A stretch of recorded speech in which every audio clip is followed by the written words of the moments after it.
Welcome everyone to the Charleston Forum's first virtual discussion and first discussion of 2020.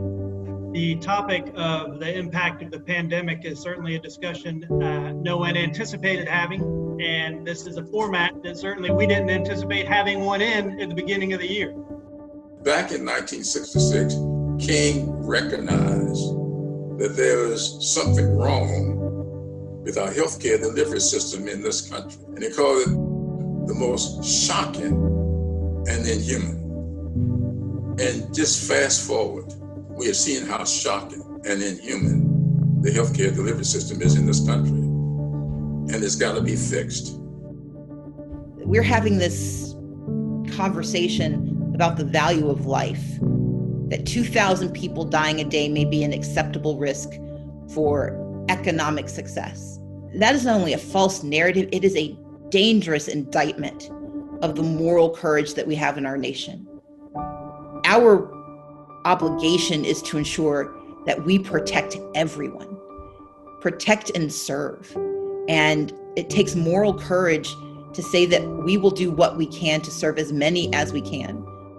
Not enough people know the past and understand the past, and therefore don't realize that these things that we're going through right now are A, either not new, or B, intensified efforts of things that have been happening for, decades or even hundreds of years. White Southerners are quick to say, well, only 25% of white families own slaves. And that's true. But those are the people that made the war. But you had a lot of other people who didn't own any slaves, but they didn't want to live in society with free Black people. And so there's been a way of sanitizing the Confederacy and what it was all about, what it stood for. More people seem to understand this issue than they used to. And that's a product of it being a national debate that has been ongoing for years. I don't know that it's ever left the national conversation since Trayvon Martin. Unfortunately, there seems to be another incident every few weeks or months to remind us of this.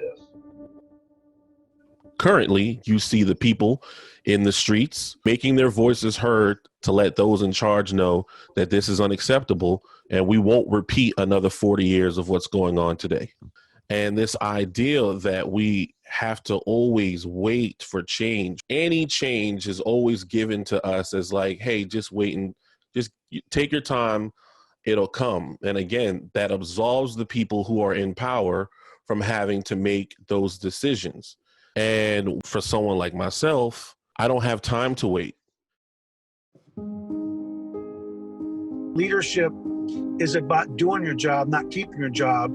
And like I've told my team, I'd rather lose my job for doing it than keeping it by not doing it. And the biggest problem in American policing is not the cops. Most police officers, even our greatest critics would say, most police officers are good, dedicated professionals. The problem with American policing ain't the cops, it's the people that wear these stars. Either they don't want to piss off the unions or they don't want to piss off the community. And what they should do is focus on doing the right thing for the right reason, let the chips fall where they may. If we don't get out of our comfort zone, we're not going anywhere. And I think if we just do what we're doing, we might as well just give up. And we have to lead by example. I think we've got to be able to do this ourselves to show people we're working with that it's okay and it's in fact important to get out of our comfort zone. So we've got to change so we can get others to follow. We have a chance to just experience life together. We don't have to believe the same to want the same outcome. And what we want as an outcome is people who respect each other enough to work together, and then who are wise enough to listen to someone else's experience, even if it's diametrically opposed to yours, so that we can benefit from it.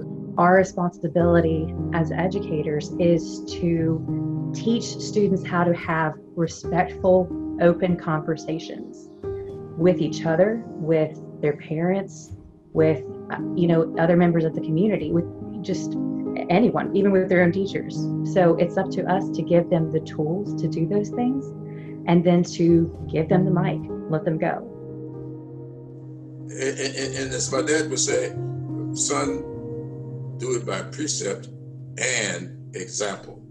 I really believe it can lay a foundation for making a better country.